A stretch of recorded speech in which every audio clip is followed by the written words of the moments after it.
ये सिंसेरिटी ना दिखाई होती जो आज मैं आपको दिखाने को कह रही हूँ, तो शायद आज आप मैम को AIR 29 के नाम से नहीं जानते। यस, प्रेप में अगर कमी है तो भी देयर आर सॉल्यूशन। पहले 6 हफ्ते, अगले 8 हफ्तों में से पहले 6 हफ्ते आपने आज से ही प्लान बनाना है। 2 महीने बचे हैं जेईई मेंस में, सिर्फ 2 मंथ्स। बच्चे बहुत कर ली मस्ती, बहुत कर लिया प्रोक्रेस्टिनेट, बहुत कर लिए लाइफ के साथ एक्सपेरिमेंट। अब टाइम है फुल सिंसेरिटी का। यस, मैम ऑलवेज सेज कि इस जर्नी को एंजॉय करना है, लाइफ में मजे भी करने हैं, हॉबीज के लिए भी टाइम निकालना है, लेकिन अभी वो टाइम नहीं है। हर चीज का सही टाइम होता है।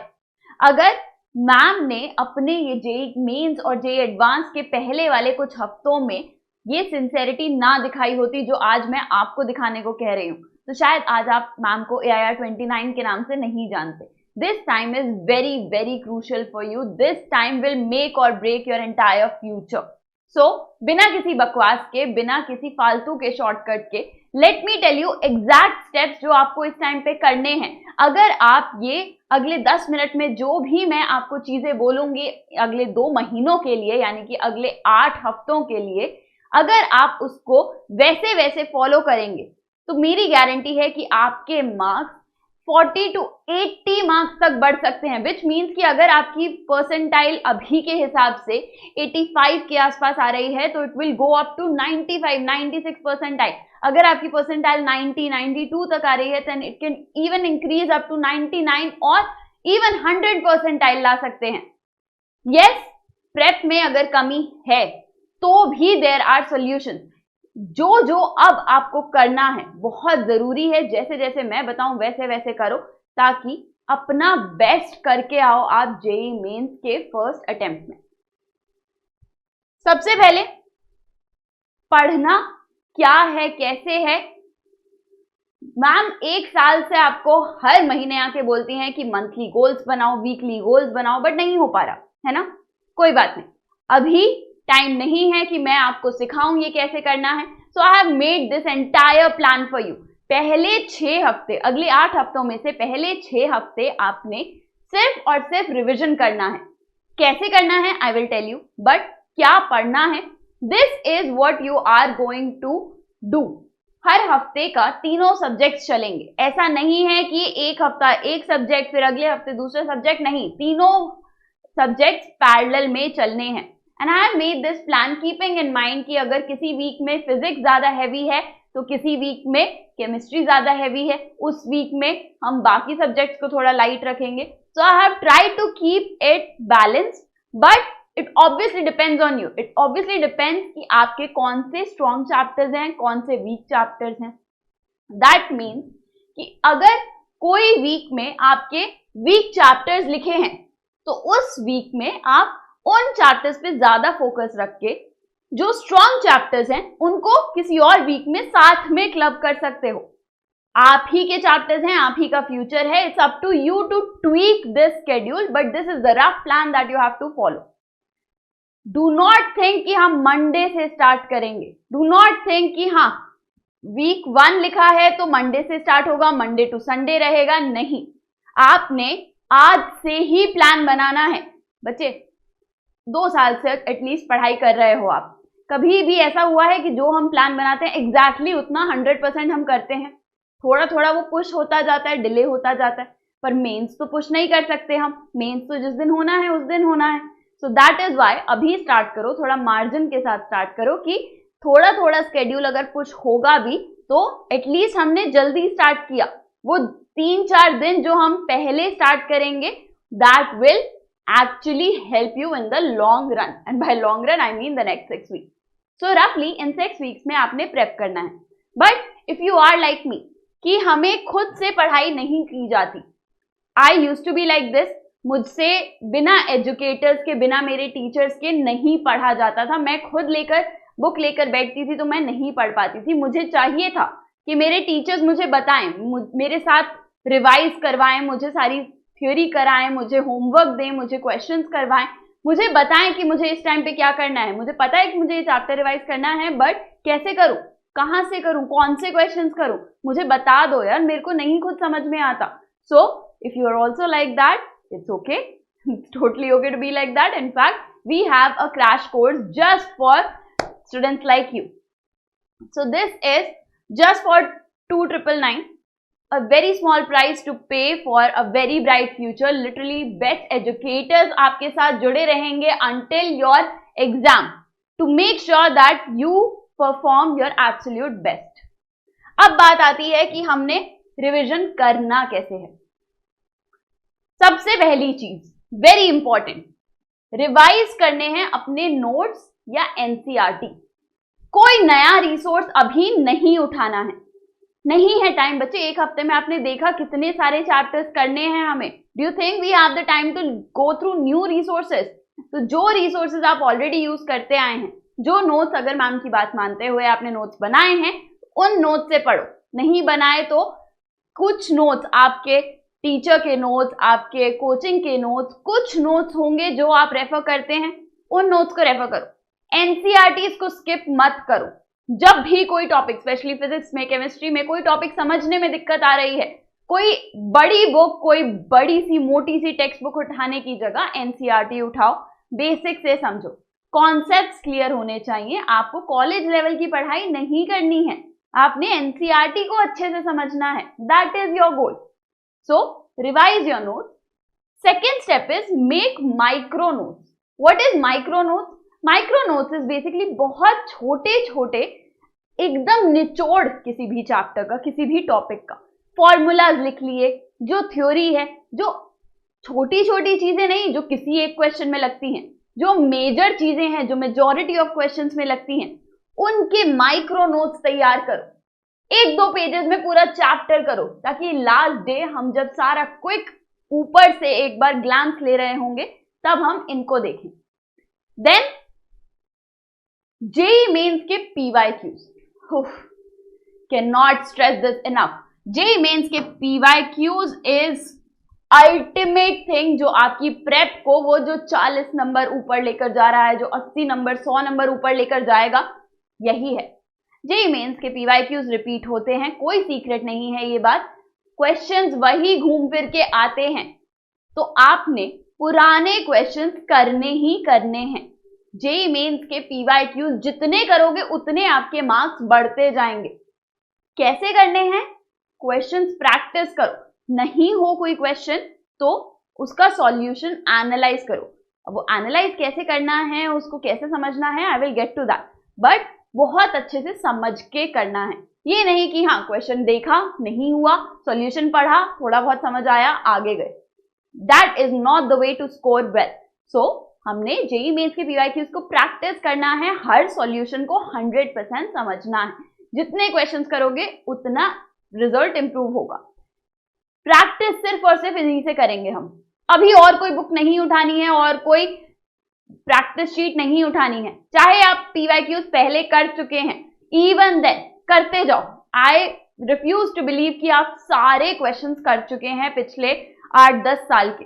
इतने पेपर होते हैं बच्चे, कहां से करेंगे हम सारे? नहीं हो सकता. करते जाओ, उल्टे ऑर्डर में उठाओ. 2025 देन 2024, इस तरह से दोनों अटेम्प्ट्स के हर शिफ्ट के पेपर, सारे क्वेश्चंस आपने करने हैं. Abundant resources are available online. हमने भी आपके साथ सेशंस करे हैं एंड वी विल ब्रिंग दो sessions here on this channel, जिसमें हम आपको chapter wise PYQs, chapter wise questions करवाएंगे. बट आपने जब जब कोई भी चैप्टर रिवाइज करना है तो उसके क्वेश्चंस की प्रैक्टिस पीवाईक्यूज से ही करनी है. And lastly you will have 1 hour at least every day for re-revision. अब ये री-रिविजन क्या है मैम? एक बार तो रिवाइज करने का टाइम नहीं दिख रहा हमें अपने स्केड्यूल में, दोबारा रिवाइज करें. वो री-रिविजन क्या है अभी बस थोड़ी देर में बताऊंगी री-रिविजन क्या है.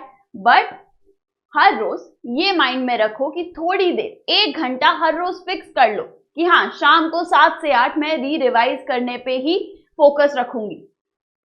So that is how you revise. Notes NCERT, उससे माइक्रो नोट्स बनाओ. प्रैक्टिस जरूर करनी है, वो भी सिर्फ और सिर्फ पीवाईक्यूज से, एंड हर रोज 1 घंटा री रिविजन के लिए. अब वीकली मॉक टेस्ट देने हैं. अब टाइम आ चुका है आपका वीकली मॉक टेस्ट देने का. वीकली मॉक टेस्ट को देकर आगे नहीं बढ़ना कि हाँ ठीक है टेस्ट दिया आगे बढ़ गए, ये तो प्रैक्टिस ही हो गई ना, प्रैक्टिस क्वेश्चन भी तो कर ही रहे थे, इसमें अलग क्या है। सो यस ऑफ कोर्स वो एग्जाम प्रेशर, वो एग्जाम टाइम पे करने का प्रेशर तो फील होता ही है, उसकी आदत तो लगती ही है, but another thing that is very important here is that you analyse your performance. अब बहुत बहुत बहुत बड़ा डाउट आता है बच्चों को कि मैम ये टेस्ट एनालिसिस करते कैसे हैं। लेट मी टेल यू, आपने फोकस करना है किस चीज पे, इनकरेक्ट या गेस्ड क्वेश्चन। ये नहीं कि आपने कोई क्वेश्चन गेस किया था और वो सही निकला, तुक्का मारा सही निकला, तो उस पे फोकस नहीं करना, अरे हुआ नहीं ना, जो जो क्वेश्चन हो गए उन पे उतना फोकस ना रखते हुए जो क्वेश्चन नहीं हुए, चाहे तुक्का लगाया या छोड़कर आए या गलत करके आए, उन सारे क्वेश्चंस पे फोकस रखना है। अब देखना है, खुद से पूछना है कि वो क्यों नहीं हुआ, क्या दिक्कत आई, उसका सॉल्यूशन पढ़ो। ठीक है, सबसे पहले उसका सॉल्यूशन पढ़ो, खुद ट्राई करना है तो करो, वरना उसका सॉल्यूशन पढ़ो।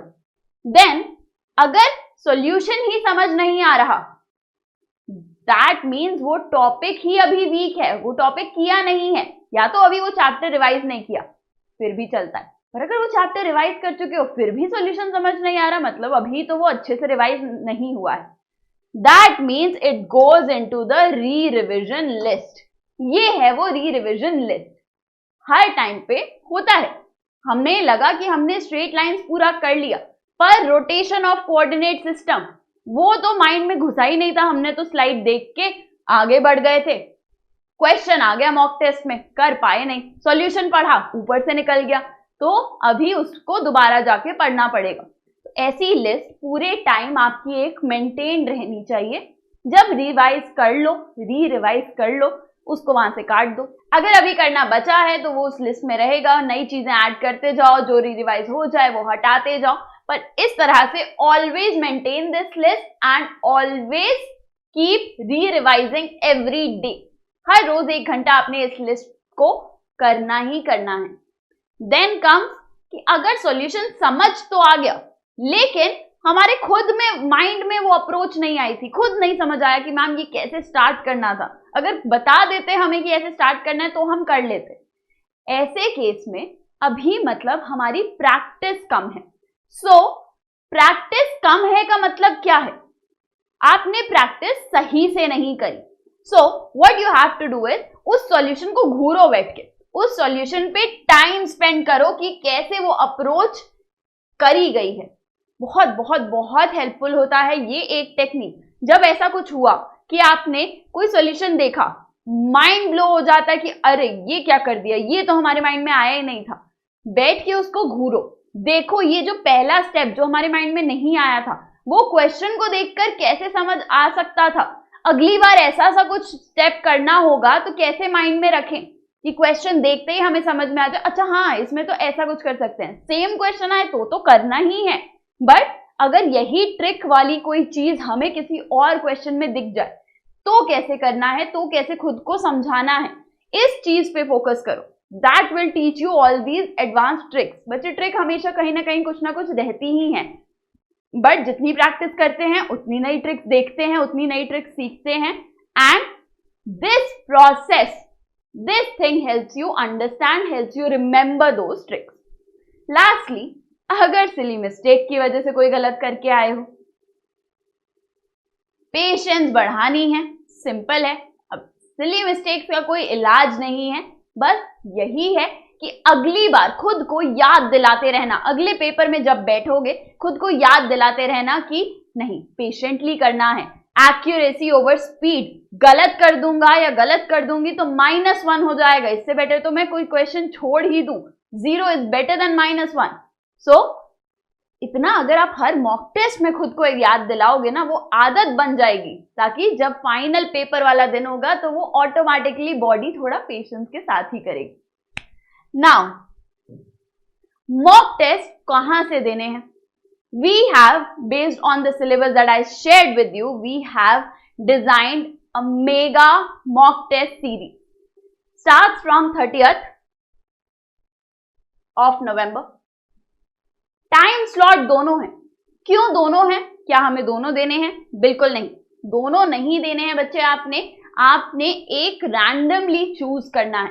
प्रॉब्लम क्या होती है, हम हर मॉक टेस्ट दे देते हैं 9 to 12, फिर हमारा एक्चुअल स्लॉट निकलता है दोपहर का, लेकिन हमारी बॉडी दोपहर तक उतनी फ्रेश नहीं होती, हमें आदत ही नहीं होती दोपहर में उस फ्रेश माइंड से काम करने की, वो दिमाग उतना तेज चल नहीं पाता, and we do not perform as well as we could. तो उसी की आदत डालने के लिए, बॉडी को ट्रेन करने के लिए हम दोपहर में कुछ टेस्ट देंगे, कुछ हम सुबह देंगे, रैंडमली चूज करो। लेवल सबका सेम ही होगा, सेम वीक में सुबह और शाम सिलेबस सेम रहेगा, बट यू चूज ताकि आपको हर चीज की आदत हो जाए। Of course these are exact JEE Mains level के टेस्ट, जैसे क्वेश्चन जेईई मेंस में आते हैं बिल्कुल वैसे ही क्वेश्चंस के हिसाब से बनाया गया है। All India free mock test series है, which means you get to see कि आप नेशनल लेवल पे कहां स्टैंड करते हैं, आपकी प्रोजेक्टेड परसेंटाइल कितनी है, उसको कैसे इंप्रूव कर सकते हैं। अब बारी आती है लास्ट 2 हफ्तों की। 6 हफ्ते हमने रिवीजन कर लिया, स्केड्यूल हमने देख लिया है, हर वीक क्या करना है, कैसे करना है, रिवीजन, प्रैक्टिस, पीवाईक्यूज, पूरे टाइम मॉक टेस्ट देना है, उसको एनालाइज करना है, री रिविजन करनी है daily, everything is clear. Micro notes भी रेडी है लास्ट डे की रिविजन के लिए। अब लास्ट 2 हफ्ते, उस टाइम पे बच्चे कोई चैप्टर मत छोड़ो, लास्ट 2 हफ्ते आपने बस पीवाईक्यूज करने हैं, आपने मॉक टेस्ट देते जाना है, ऑल्टरनेट डेज पे आपने मॉक टेस्ट देने हैं। अब वो मॉक टेस्ट, इतने मॉक टेस्ट कहां से लाए मैम, कोई सीरीज ला रहे हो क्या?